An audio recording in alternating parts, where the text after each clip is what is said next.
ANC Secretary-General Mapisa-Nqakula says the step-aside rule will apply on the embattled Speaker of the National Assembly, Mapisa-Nqakula. That's if she's on the wrong side of the law. The Congress of the People has postponed the launch of its election manifesto that was scheduled to be held in Hammanskraal in Tshwane today. And 11 people have been arrested in connection with a mass shooting at a crowded concert hall on the outskirts of Moscow.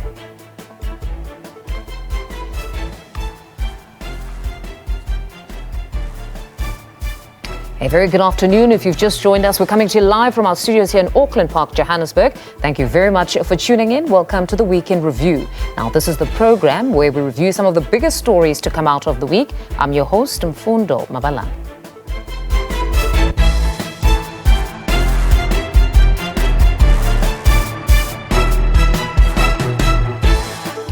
Leading our bulletin this hour, the Congress of the People has postponed the launch of its election manifesto that was scheduled to be held in Hammanskraal in Tshwane today.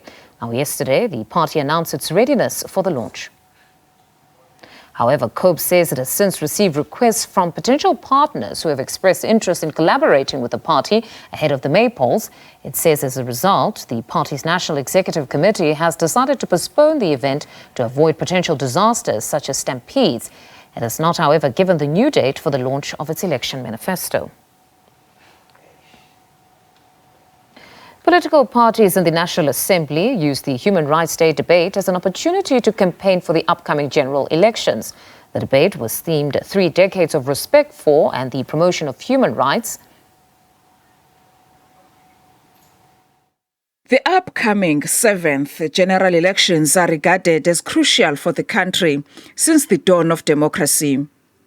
Political parties who participated on the debate tore each other down when it comes to observing human rights, with the ruling party and the opposition benches accusing each other of abusing human rights. The DA believes in Swartgevarism. They seek to send a message to the US that these black people and Africans on their own, they will not be able to manage their own affairs, including elections. The embedded subtle message in the letter seeks to say to the US that we are dealing here with brainless, dumb, stupid, myopic black people. In the last 5 years, at least, we have seen the unprecedented flouting of human rights by the ANC government. We see people sleeping outside SASA offices and post offices, hoping, praying to get their social grants finalized so they can put food on their tables. The 2024 elections must determine whether South Africa is happy with the decadence of the ruling party or want a new, uncompromising, unflinching commitment to recentering African life in everything, in every state and society. We don't need laws to rid this government of corruption.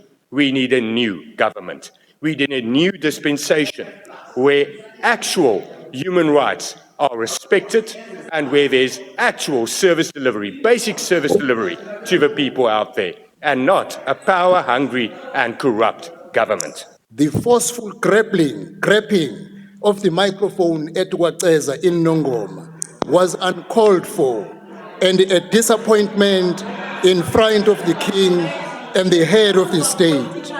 Our leaders must grow, must be matured, and must be tolerant. I want to say to those in the Western Cape, if you do not want the Western Cape to be turned into a Zionist state, if you don't want the Western Cape to go to the hands of the West, rise, Khoisan, rise and rise now. Rise, black people, rise now against this white domination, this white supremacy. Rise. Rise against the IFP in KZN. Lula Mamatya, SABC News, Parliament.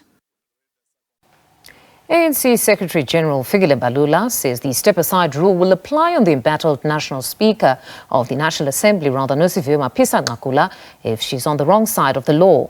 Mbalula was reacting on the developments surrounding Mapisa-Nqakula's decision to take special leave following a search and seizure at her home on Tuesday. She's implicated on bribery allegations of more than 2 million rand dating back to her tenure as Defence Minister. The pressure is mounting on Mapisa-Nqakula to step down following allegations of corruption against her. Mbalula has appealed to the public to allow the law to take its course on the matter. He says the ANC will not defend any member implicated in wrongdoing. You are facing these issues. You'll have to surrender yourself to the state and defend yourself. In as far as the ANC is concerned, we'll give you a chance to face those allegations without affecting the party. So there's no issue for us. If our speaker is affected by these issues, she will face, the law.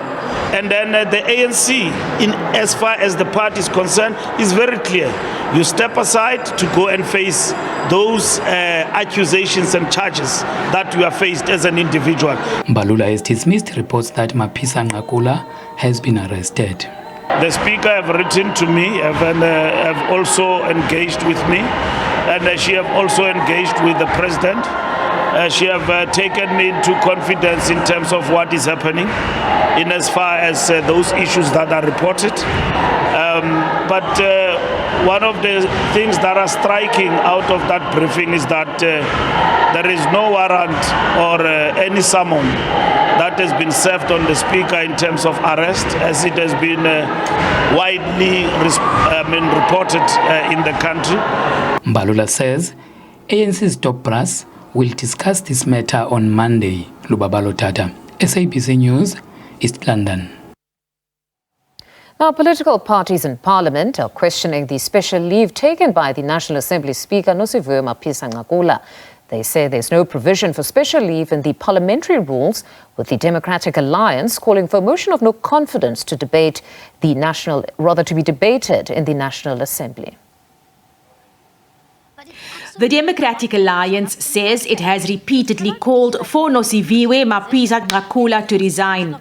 The party is now writing to all political parties, including the ANC, to support its motion of no confidence in the Speaker. It's not a personal fight against the Speaker. The fight here is about the integrity of this institution. You cannot have the head of the legislature having allegations of corruption of this magnitude leveled against her, a raid in her home, an imminent arrest which has been reported, and then still think that our parliament the public trust in the parliament is not being eroded. We've got to be able to insulate parliament from the speaker's personal legal battles. This is a matter that's been years in the making. The Freedom Front Plus says the ramifications of the speaker possibly being arrested is huge.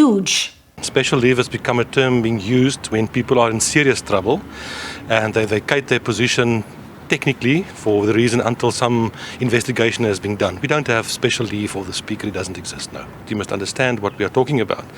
The Speaker is the head of the legislative arm in South Africa. She's on the same level as the Deputy President with regard to the executive and the Chief Justice with regard to the judiciary. So it's absolutely a shocking development in that instance.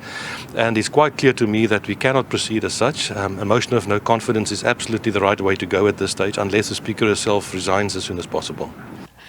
The Good Party says public representatives have a moral obligation to lead with dignity. And given what has happened, in the best interest of South Africa for the Speaker to actually resign, the special leave is nonsense. It doesn't exist. It's really in the hands of, right now, from a legal perspective, of the ANC and the Speaker's own sense of integrity and service to this country. And I think that demands that she resigns rather than require Parliament to bring a motion of no confidence to remove her. The NFP also questions the decision the Speaker has made and whether it was procedurally correct. Who does the Speaker herself report to? And I note that she has written to the Secretary of Parliament, but the Secretary of Parliament is an employee of the Speaker, so I have a problem with that.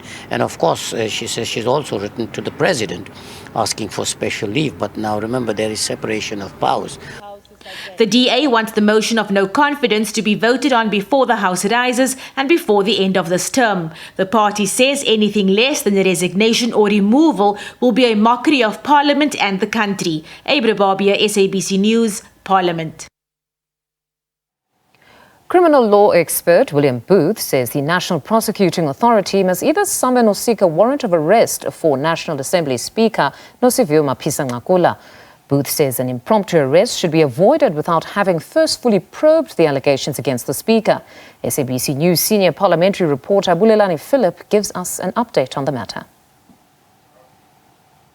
What are the legal implications if the National Assembly Speaker Nosiviwe Mapisa-Nqakula is indeed arrested? Of course, the reason why she is in that position is because of a Section 204 witness that has filed an affidavit that says that she did indeed give money to the Speaker because she had also assisted her in getting contracts from the Defense Department. To make sense of the legal processes going forward, we bring into this conversation William Booth, who is a criminal law expert and the chairperson of the Law Society of South Africa's Criminal Law Committee. Thank you so much, William, for your time. Firstly, what is the significance of a Section 204 witness? Good afternoon.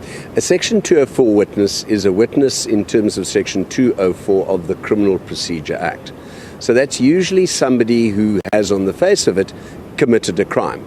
And using that person's statement, which has to be under oath, to then arrest somebody else and to prosecute another person. So a court can rely on the evidence of such a witness, but courts have to be quite cautious about that. Because, you know, people who are involved in crime themselves might blame others to minimize their own role. So a court must be careful. The court at the end of a trial has to determine whether that witness's evidence has been reliable. They could then possibly be excused from criminal prosecution, or if they've not been a good witness, they could themselves be prosecuted in respect of a case where they've given information against somebody else, but they have to be warned before they testify of that fact. In the past, in your experience, have you found that Section 204 witnesses generally give genuine and credible information? Well, yes and no. Again, that witness, might come forward with the truth. There have been instances, and that's why courts have got to be so careful before they accept the evidence of such a witness. Because a witness might want to incriminate somebody and try and sort of take the blame away from them. But yes, courts have found on that evidence it's also better to have corroboration for that witness's evidence in respect of another witness or some other information, be it documents or some other type of evidence that corroborates and kind of establish that that witness is being trustworthy. But again, you have so many instances where people want to get out of a case and they try and point the finger at somebody else. Now, in this case, the National Assembly Speaker Nosiviwe Mapisa-Nqakula was expected to hand herself over to the police, but we woke up to the news that she has actually filed an urgent interdict application to halt her arrest. Is this a normal practice and is it allowed in law? I think one must first determine whether or not there's been a warrant of arrest issued. So to get a warrant of arrest, the police would have to go to a magistrate, submit evidence under oath, justifying that there is a case against somebody. Then the warrant is obtained and the person can be arrested. You have other instances where people who are possible suspects in cases are approached and asked, give a statement. We're busy investigating the case, not actually arresting them. Of course, there's the third option where police just without a warrant of arrest go to somebody and just arrest them. And I think that kind of practice should be avoided. One has to cover all the bases. So has there been evidence submitted to a magistrate to obtain a warrant? I think it's a bit unclear at the moment. I believe her legal team has approached the Gauteng High Court to stop the arrest. They've also asked, interestingly, for a lot of information about the case. which is unusual at this early stage. So to answer your question about whether it's happened in the past, yes, it has happened, where somebody says, look, I'm not involved in anything, and the police have jumped to the wrong conclusion, they've utilized evidence which is unreliable, and I wish to stop the arrest. You have an issue where somebody might have a case investigated against them for some time, and then the NPA decides to summons them to court. Often I've found in my experience with cases involving corruption and, maybe offences involving fraud, where the prosecutors in conjunction with the police investigate the case first. If somebody's not a flight risk, I don't believe the Speaker is a flight risk, and investigate your case properly, get all the evidence, and then decide to summons that person to court. So that isn't a procedure which could be followed. So I'm not sure why they're wanting to arrest her right away. Do they fear that she's going to hide evidence? There's also been a search conducted. I believe no permission was given for that. So it would be interesting to see what the basis for the search and seizure warrant was, because you have to apply to a magistrate to obtain a search and seizure warrant, and then you also have to present evidence under oath stating that that person is suspected of committing a crime or suspected of having in their possession evidence which might indicate that a crime has been committed.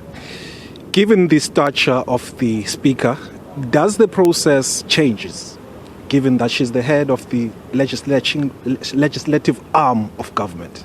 Well, I think, everybody must be treated equally in this country. So whether you're the head of a government, whether you're the president, or whether you're just somebody who's working in menial employment, you should all be treated in the same way. But there's got to be fairness.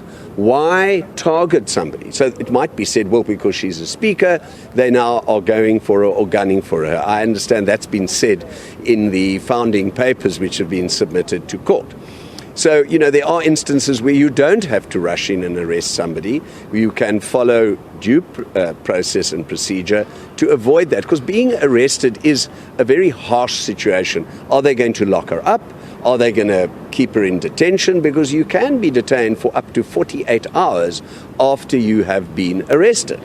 So, the usual way, I would say, if I were her lawyer, well, contact the police and the NPA. What exactly are you going to do? If they don't want to give you any answers, well, then you have the right to approach court. Whether the court's going to allow you access to the whole police docket is doubtful. It's my experience that with cases, people have been arrested, but you don't get access to the docket immediately. So it would be interesting to see how the court is going to deal with that aspect. The court might say, you're not allowed to arrest now, take your time, investigate. Don't arrest and then investigate. Complete your full investigation and then decide, is there sufficient evidence? Then go and approach a magistrate, get a warrant of arrest, and then go and arrest the person. Or contact the person to say, well, we're not going to arrest you right away. We can if we want to, but please come in and we'll take you straight to court. Or issue a summons. There have been many cases involving millions where summonses have been issued against an accused person. So they're not actually physically arrested. They just have to appear in court on a certain date and then obviously allowed to defend themselves, and then the process flows from that. Lastly, Mr. Booth, we understand, according to media reports, that the president was briefed on the imminent attempt to arrest the speaker. Would you say that is a usual thing to do as the NPA? Well, one must also, you've asked the question whether you're the speaker or whether you're somebody else, should the same process apply? I say yes, but I think if you're dealing with somebody in a very prominent position, I think one has to be cautious as to how they go about it. So I don't know how the NPA has done it. Have they approached the president? Has it been discussed? And obviously the NPA will say, well, we're independent. We don't have to approach the president. We can go ahead if we feel we've got evidence to apply for a warrant, and also using a witness who's possible 204 witness. There should be more evidence than that, but that evidence might come later. So, maybe the right protocol is to speak to the president, but the MPA isn't bound by what the president says. But I think just to, keep things fairly out there, because our constitution says everybody must be dealt with in a fair way. And is there going to be disruption to Parliament if she's arrested? I think one can imagine is she still going to be the Speaker? Is she going to be suspended?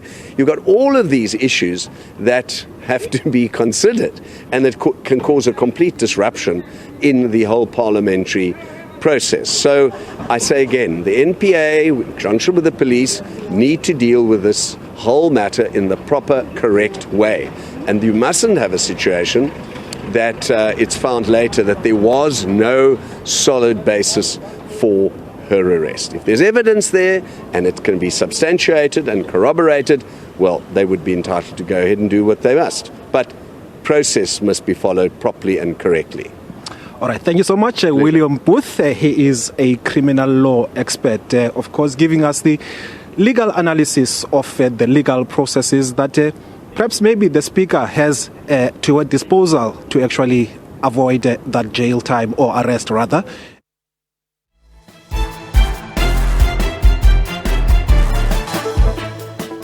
Welcome back. Thank you very much for staying with us. The presiding judge in the Senzo Meyiwa murder trial has apologized and withdrawn remarks he made about black lawyers during a court sitting on Wednesday.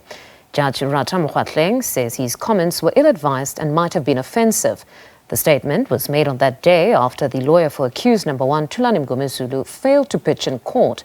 Mokgoatleng then suggested that some black lawyers behave unprofessionally.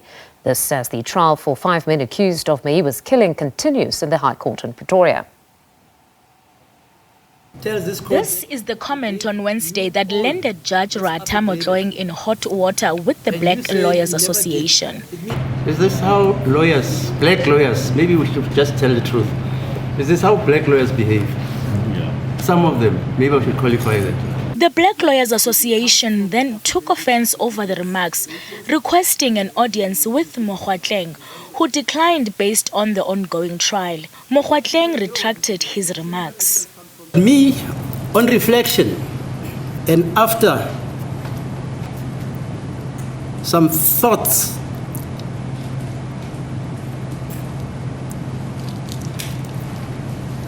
I admit that my comments could be interpreted as intemperate, ill-advised, ill-considered, and offensive. And if that is the perception of the accused and their representatives and persons outside even the public and the BLA, then I want to state that I unreservedly, without any conditions, withdraw the comments which I made in that Wednesday afternoon because of the events that played out here. And also, if I caused any offense to any person or organization, I also unreservedly apologize. And I also apologize also to the judge president of this division, Mr. Mlambo, and the DJP of this division, Mr. Aubrey Letwaba, and if needs be also the Chief Justice, the judiciary, my colleagues, and even the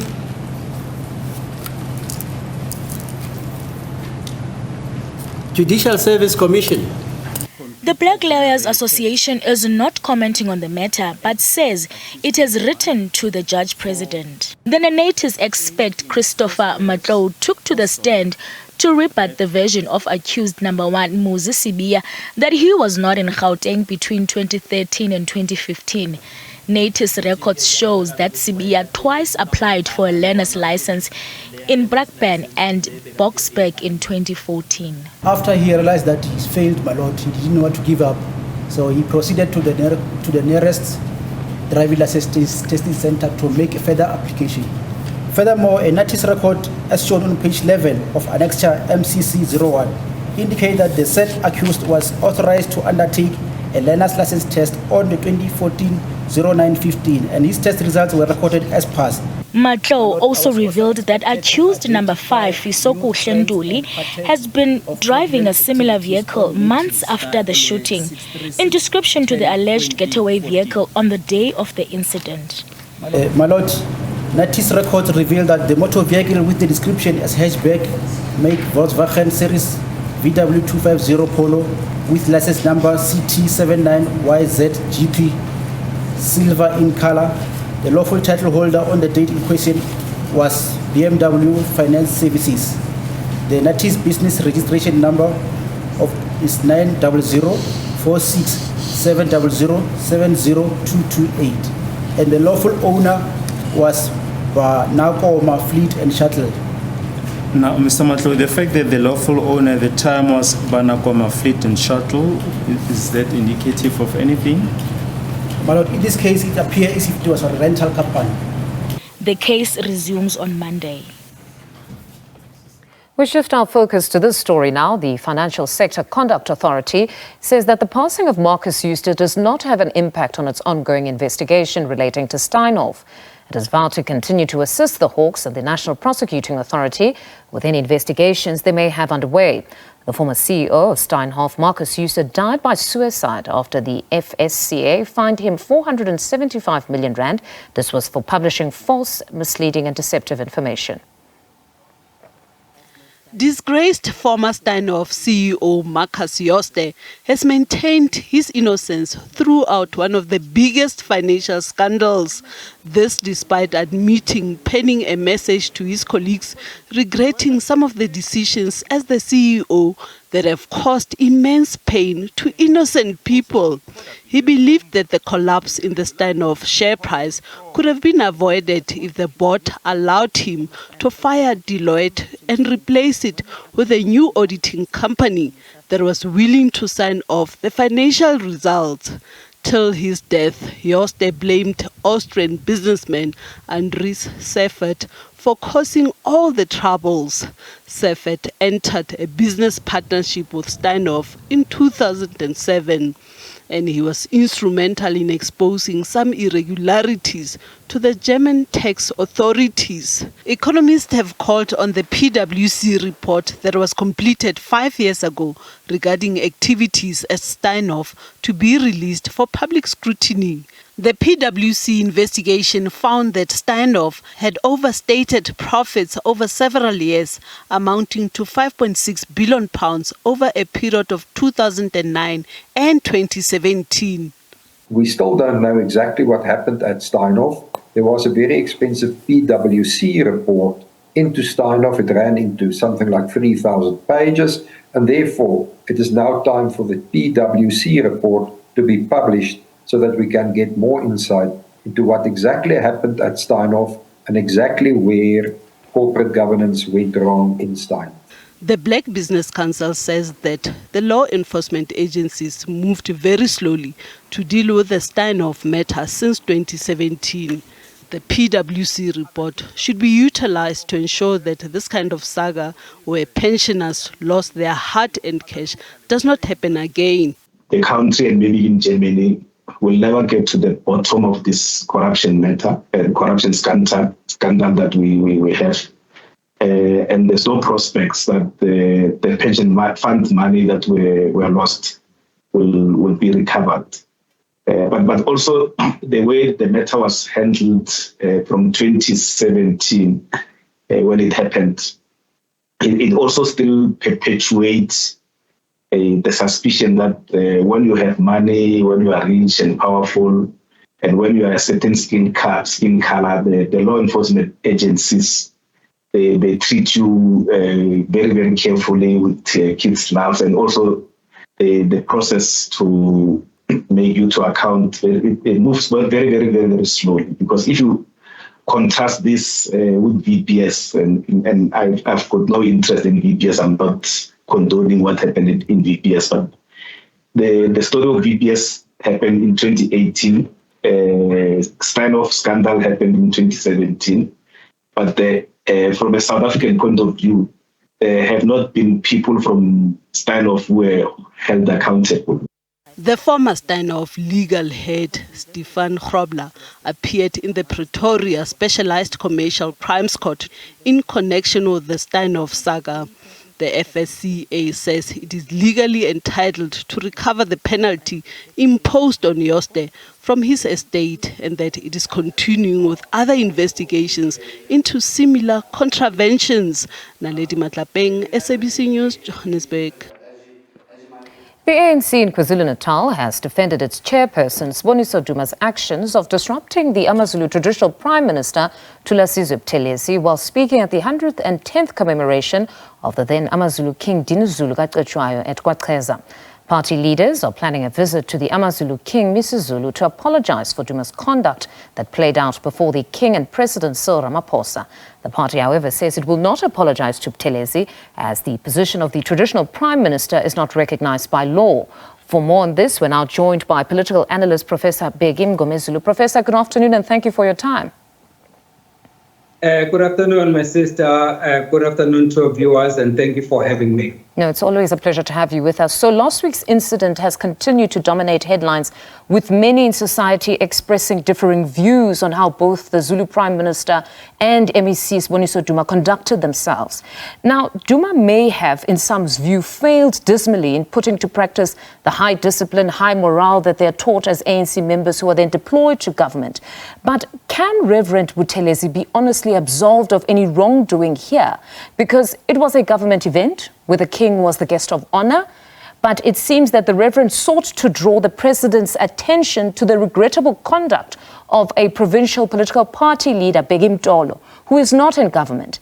And beyond that, President Ramaphosa was not there in his capacity as Mngomezulu's president, but mine and your president. Where do you stand on this whole debacle?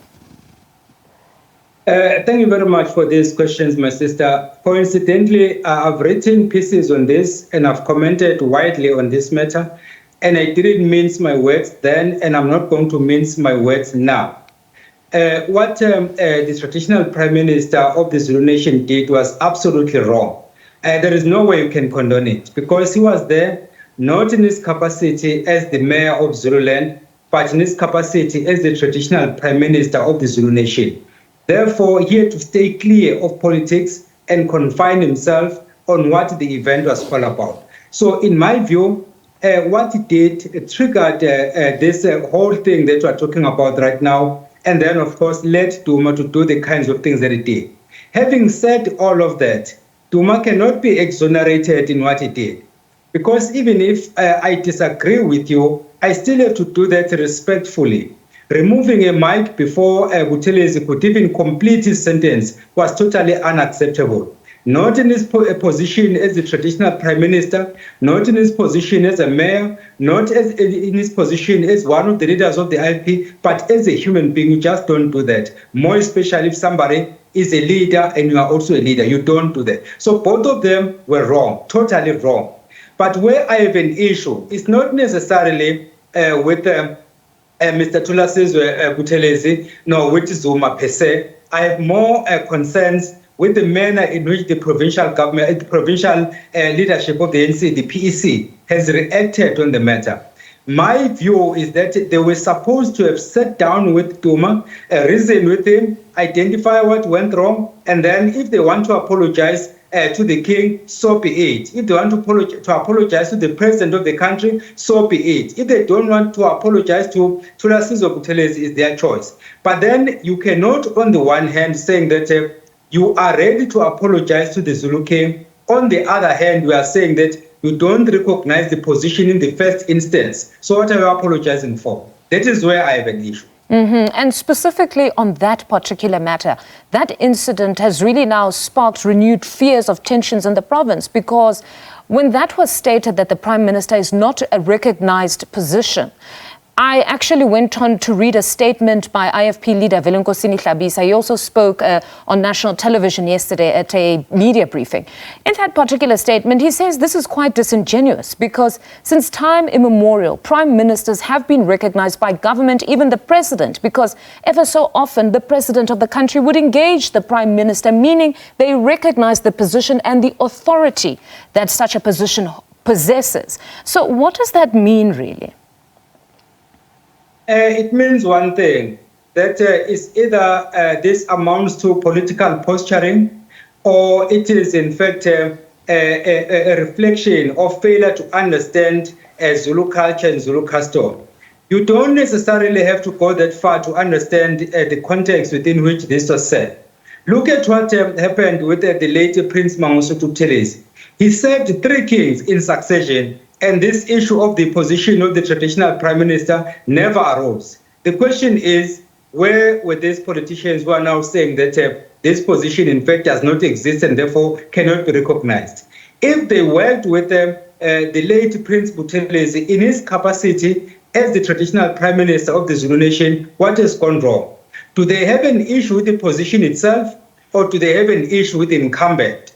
If they have an issue with the incumbent, then they must separate the two and deal with that matter separately. But even there, Section 84 of the Constitution empowers the president to hire and fire ministers.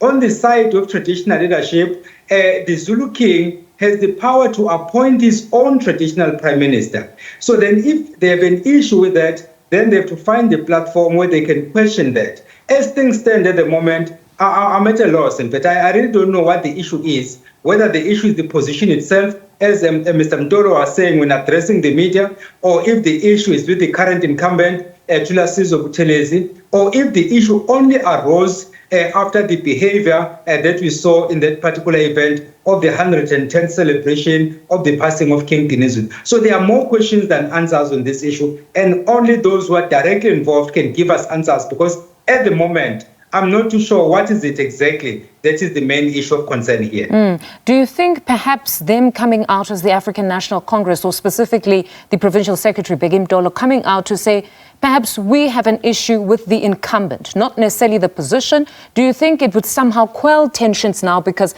they would have been direct and stated that it was the conduct or poor conduct of this particular incumbent that we have a problem with, and not necessarily the position? Would it assist in any way at this point? Somewhat. It will still be an issue, because they will be basically saying that they are challenging the powers given to the sitting king, not just King Misuzulu Kazolitini, who is the current incumbent, but any other king for that matter. Does a king have to consult political parties in order to appoint a traditional prime minister? My answer is an emphatic no.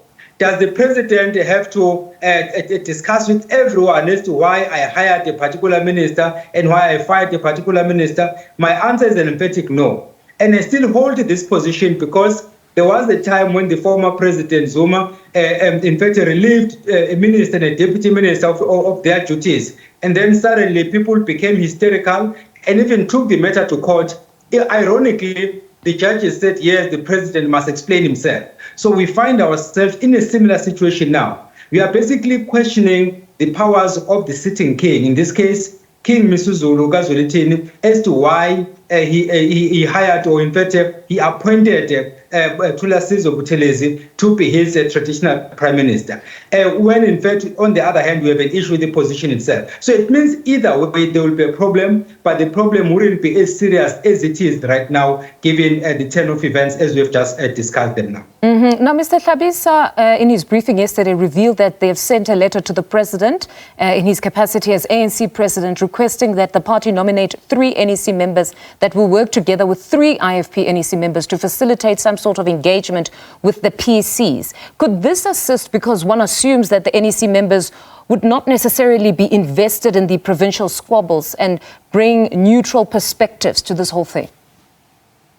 Ideally, my sister, if there is a problem in a province, the PEC has the power to handle that issue.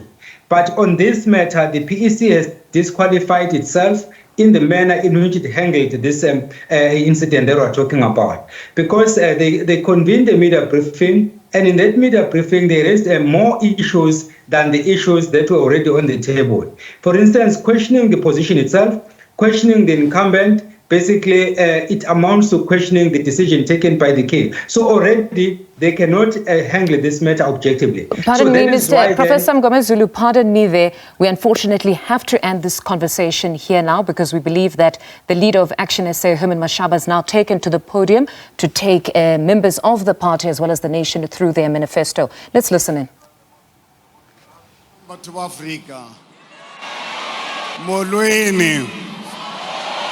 Sanibonani, Goeiemiddag, Thobela, Abshini, Nda, Actioners, to my wife Connie Mashaba and our children who are joining us here today.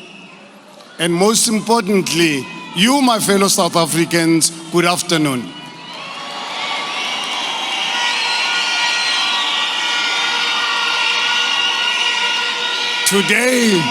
Today marks a historic moment for ActionSA as we take another step closer to 29 May 2024 and the watershed election where our mission is to usher in a new era of hope and prosperity for the people of our beloved country, South Africa.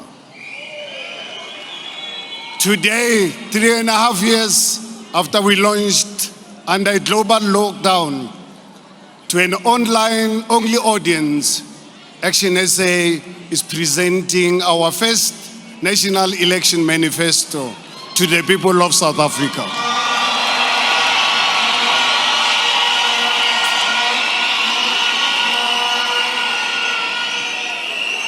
On 29 August 2020, millions of patriotic South Africans join us in launching ActionSA because they wanted credible, non-racial alternative to the failed political establishment. The manifesto we launched today gives us effect to the commitment we made to the people of our beloved country, South Africa. This manifesto is not a long list of populist promises and unrealistic commitments.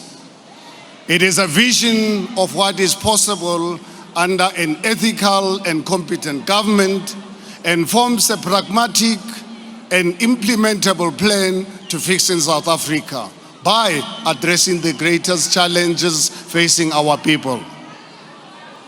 As a successful businessman who built Black Like Me at the height of apartheid, I have never believed in making promises that I cannot keep.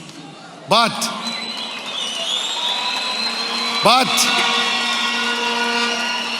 in taking action to show people what is possible. That is why our manifesto is our action plan to build an inclusive, prosperous future for our country, because only action will fix South Africa.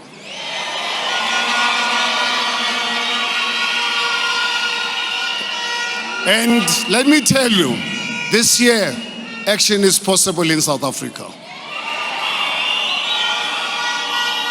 Our plan will unlock millions of new jobs, safer communities, secured borders, access to quality education and healthcare for all.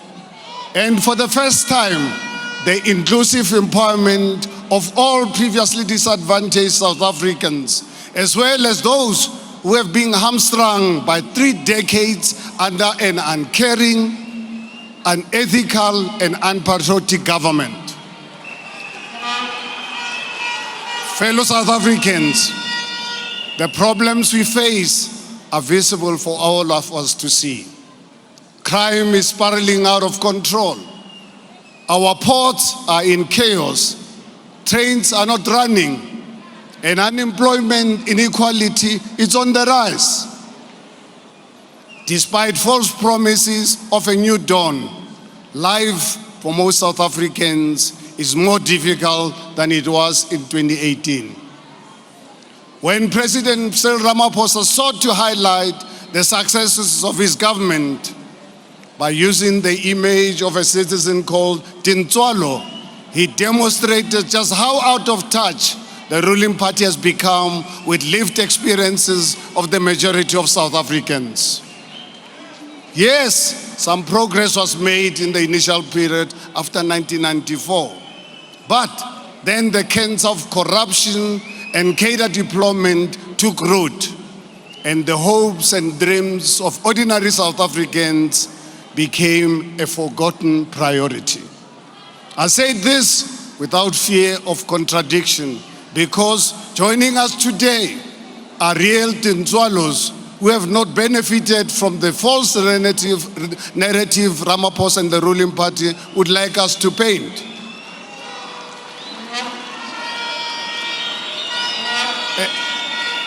As they have shared with members of the media at a press briefing yesterday, life for these Tintswalos is a daily struggle. As we commemorated Human Rights Day in Sharpeville on Thursday, we were reminded of how we failed to achieve the dreams of a democratic democracy. Food and fuel prices have increased exponentially. There are more unemployed South Africans today than there were in 1994.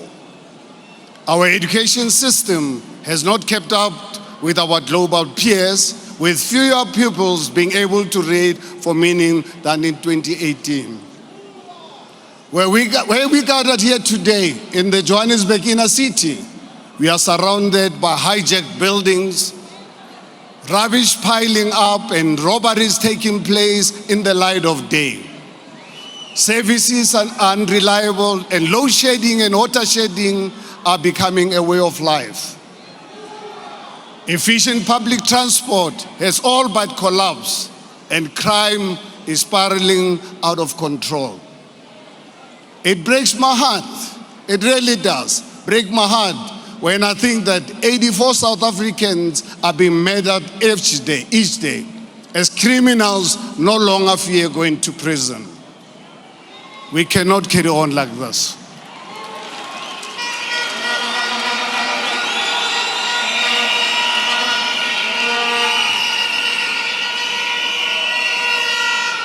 I would like to invite these Tintswalos to stand up and greet the audience. Tintswalos, please stand up to ground.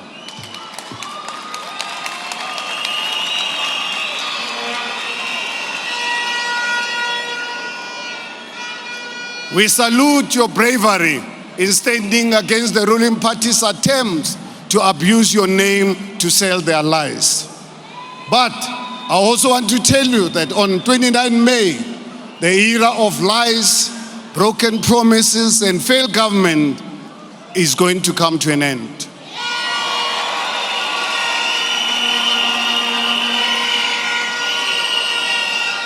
We can usher in an era of action that will move South Africa forward. Fellow South Africans, I don't want to dwell on our challenges as a nation any longer. We all know this too well. In February last year, I launched what we called a South African dream, an ActionSA's vision for an inclusive and prosperous future for all South Africans. Today, I want to share our plans to fix our greatest challenges and give effect to this South African dream. While there are countless challenges facing our people, I'd like to focus on 5 key areas that, as a leader of ActionSA government, I would make my top priorities. Number 1, within 5 years of government, we will launch programs that will result in the private sector creating over 4.8 million new real jobs.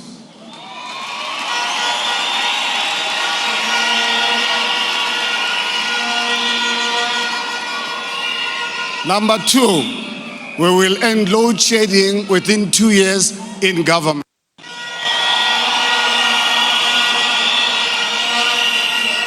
This is something that should have been done a decade ago. Number 3, we will ensure inclusive economic justice by implementing inclusive economic empowerment, a universal basic income stimulus, and a program of insourcing our people.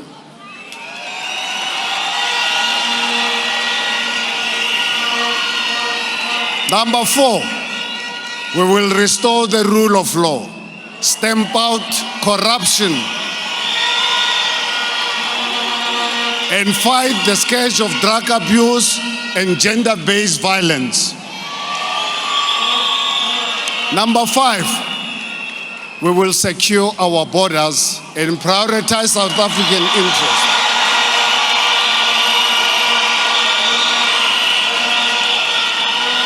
By bringing the end to the inflow of illicit goods into our country while streamlining legal immigration. Fellow South Africans, please then allow me to elaborate on these plans to fix South Africa. Firstly, an ActionSA government will take action to implement programs which will lead to the private sector creating at least 4.8 million new jobs, real jobs, by 2029.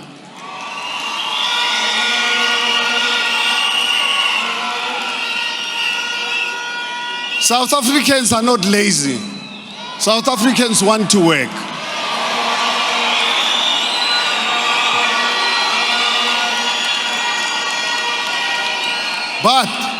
But job-killing economic policies and poor quality of education are holding us back from unlocking an employment revolution.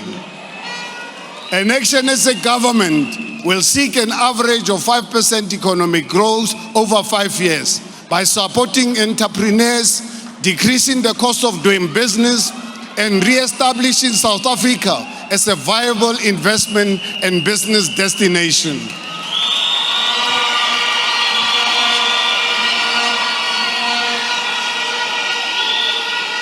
We will invest in key industries with high potential job creation, such as green energy, mining, agriculture, and emerging technologies. We will reform labor laws and minimum wage legislation to make it easy for new businesses to hire new employees and dismiss non-performing ones.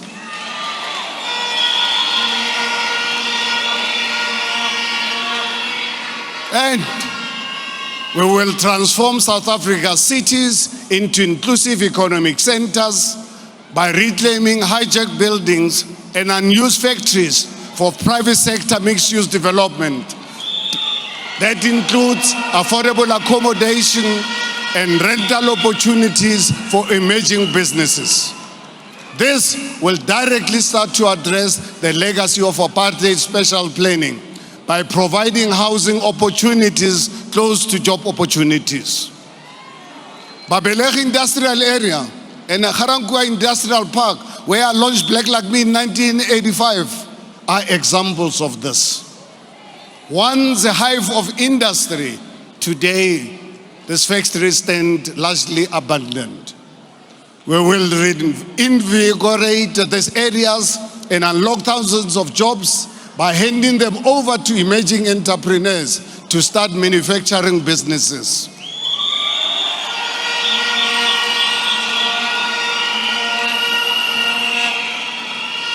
We will incentivize businesses, both local and international, to invest in these abandoned industrial areas and create employment opportunities for our people here in South Africa.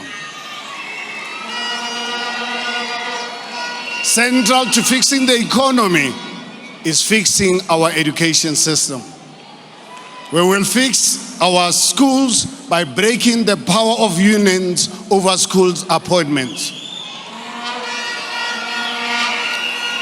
And whether they like it or not, we will reintroduce schools inspectors to ensure that across South Africa, quality teaching takes place.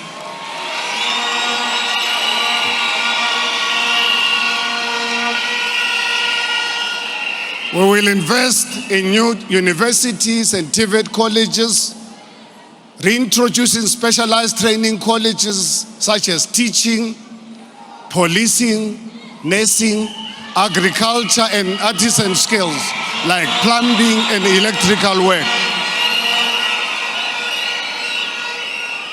We will expand the lifelong skills development programs to ensure our people always have opportunities to gain additional skills through their careers. And we will ensure universal access to tertiary education funding by increasing the budgetary allocation to combat the failed NEFSA system.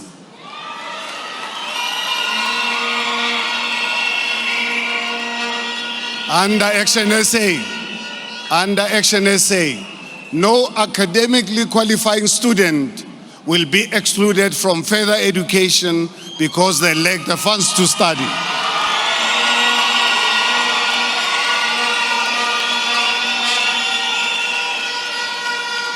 We will ensure that student funding will be a top priority ahead of any government expense.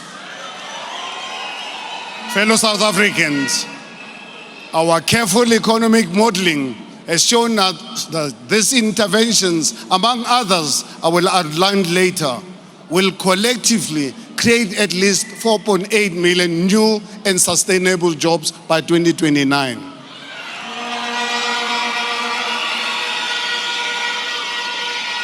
These measures will reduce unemployment to roughly 18%. This will not be a mere temporary work opportunities celebrated by the ruling party, but sustainable jobs that provide reliable income and create a pathway out of poverty. Secondly, ActionSA government will take action to permanently end load shedding within 2 years in government.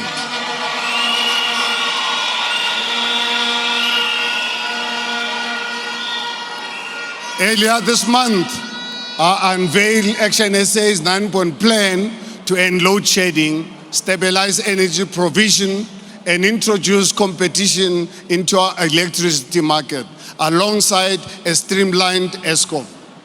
This will ensure that businesses are no longer harmed when they have to close their doors when the electricity is off.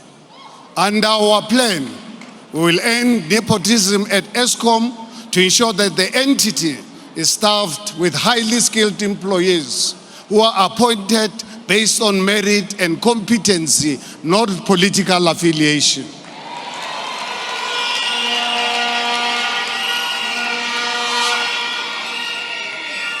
We will combat crime in the energy system by declaring the stealing and vandalizing of public property, such as electricity lines and substations, as economic sabotage through legislation. We will shield critical services such as police stations, hospitals and schools from load shedding to ensure that they can continue to deliver their services uninterrupted. In too many communities, crime spikes when load shedding occurs, and we, therefore, have to do more to protect our communities. Most importantly, we would decentralize the energy market and establish a competitive energy market to ensure that the private industry competes with ESCOM. We would furthermore transition South Africa using more renewable energy sources in our energy system to promote environmental sustainability, while at the same time safeguarding communities reliant on the coal mining industry for survival. We will harness solar power by providing low-income houses with universal access to rooftop solar panels and solar-powered geysers.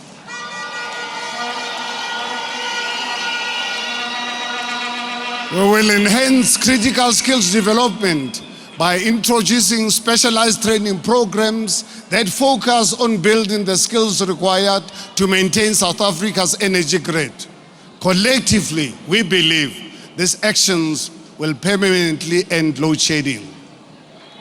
In 17 years since load shedding was first implemented in 2007, the ruling party has failed to end it, but an ActionSA government will end load shedding within 2 years in government.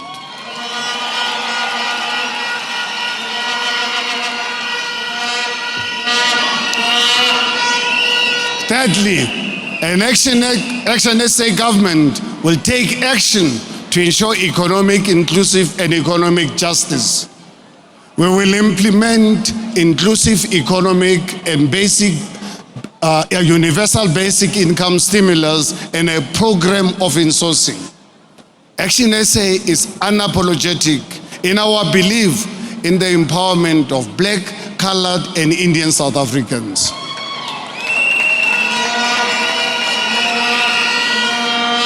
As long as a correlation between race and access to opportunity exists, we cannot claim to have realized the promise of a free and equal South Africa.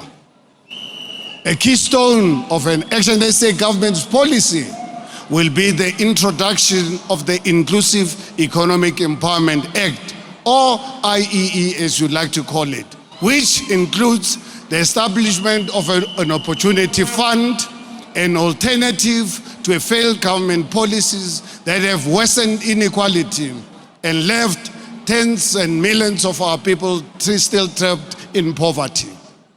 This opportunity fund will be used to invest in programs that will ensure equality of opportunity as opposed to equality of outcome.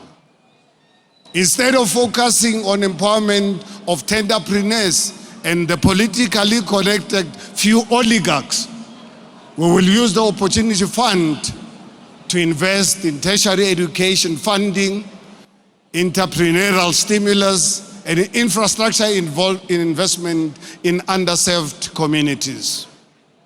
To address inequality, we must focus on the root cause, not just window dressing for the sake of compliance.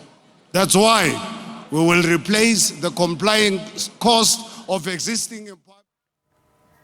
All right, we come out of that address. Of course, that was ActionSA launching its first manifesto. Herman Mashaba looking very good there, saying all the right things. Of course, as you know, this is the first manifesto that is coming out of ActionSA since the party launched in about 3.5 years ago. Of course, we will be unpacking some of those key important factors that Herman Mashaba was talking about, saying, of course, that they will create real jobs this time. He talked about 5 key factors that they will be focusing on should they succeed in leading the country come the 29th of May, saying that they will at least create 4.8 million new and sustainable jobs by 2029. He's also emphasized a lot on education, saying that they will look at student funding, particularly, as you know, that is one of the contentious issues that we are currently seeing, particularly as it relates to NSFAS. He's also spoken at length about ending load shedding and how he will do that within 2 years, should his party be successful in leading the country. Also talking about restoring the rule of law and securing our borders.